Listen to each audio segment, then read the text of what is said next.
The world hasn't seen a new Star Wars film in a decade, and neither has it seen a return of EA's Star Wars Battlefront series. With the newly released Force Awakens bringing new life back into the Star Wars franchise like a translucent Alec Guinness, it's only fitting that the video games are treated to the same reboot.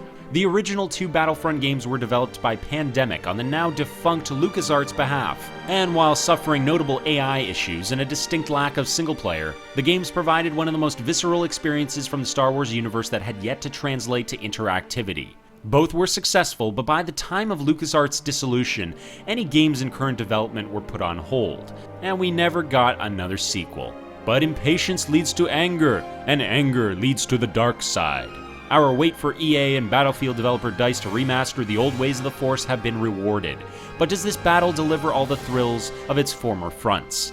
In many ways it does, and then some, providing the most realistic Star Wars simulation you could hope for. In others, it leaves a lot to be desired for hardcore enthusiasts, both gamer and fanboy alike, offering the most universally appealing and streamlined shooter at the cost of a robust experience.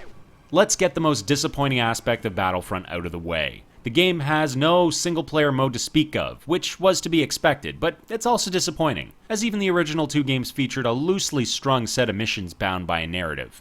Clearly, both EA and DICE knew what Battlefront's all about first and foremost, the multiplayer, and so decided to omit a plot entirely from the entry. This shouldn't be a surprising turn of events to anyone familiar with DICE's Battlefield series, which has always led the field in big team multiplayer shooters. Still, it would have been nice if something had been thrown in for the rogue leaders out there going solo. The multiplayer tries to make up for the absence of story in sheer volume, providing a plethora of modes in which to own your skills with a blaster or lightsaber. Essentially, every conceivable battleground scenario from the films is available from day one. That's the original films, including speeder chases, aerial dogfights, ground assaults, and lightsaber duels. Battlefront seeks to rekindle the nostalgic wonder of our early childhood years rewatching the original trilogy over and over again. And on this note, the game succeeds. Whether it's wrapping the legs of an AT-AT with a tow cable, or narrowly dodging Endor trees in an Imperial speeder, the best moments are here to live out in a variety of game types that range from the Supremacy mode, which acts as your standard Conquest variant, to Walker Assault, which pits fighters against the aforementioned Imperial tank-like machines featured in The Empire Strikes Back. While the intimidating number of modes is welcomed, many are forgettable, recycling the same action over the noise of slightly differing tasks. For example, both Droid Run and Cargo feature the same style of gameplay as the main mode Supremacy, capturing different nodes on the map in order to tilt the battle in your favor. Once you filter out the dilution, there's about 3 or 4 really good modes you'll be sinking your lightsaber into over and over, which include the traditional capture the flag and deathmatch variants. And these modes differ only in setting, whether or not you're manning an X-Wing or storming the front as a foot soldier. The excitement of the surplus of modes quickly fades fast, and you'll soon lock yourself into the game's highlighted ground maps. The maps themselves appear to have been designed with a priority on emulating the film's worlds than the practicality of a multiplayer battlefield. That is to say, the levels have been reproduced almost exactly as they appeared in cinematic form, but isn't necessarily a positive point. Often the layouts of each stage present problematic 32-player geography, spawning players too close together, littering one section with caves but leaving another stretch of map completely barren, and notably in the Endor level, leaving little room to maneuver in the forest speeder. The gameplay is composed of 3 main types: ground, aerial, and hero combat. The majority of these modes focus on the DICE's signature foot soldier style gameplay. After all, the point of the Battlefront games was always to step out of the one-man army idea and perceive the bigger picture of the Star Wars universe. The multiplayer action's fun and frenetic, but may not offer hardcore gamers the kind of experience they may have been seeking out of one particular Battlefield 4 mod. The aerial dogfights are awesome, but they can also get confusing. While there's definitely no greater thrill than locking onto an enemy fighter and becoming embroiled in a cat-and-mouse deathmatch, some of these moments drag for too long, leaving you wondering just how long you have to fire at that tie in your sights before it submits.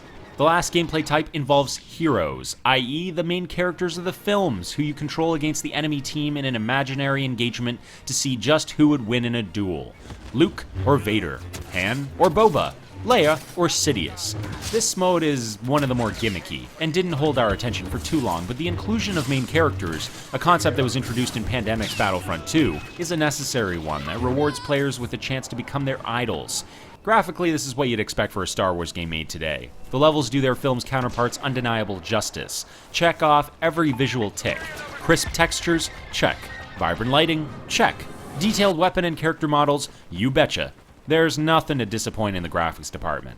The same would go for the audio were it not for a somewhat sketchy original score, which tries to strike a balance between reminiscing and rehashing, but comes off as lacking the hugeness of John Williams' iconic orchestral themes.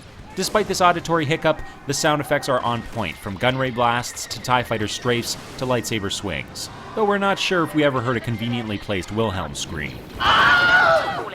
Overall, Star Wars Battlefront is a fantastic first shot at the Star Wars canonized game universe.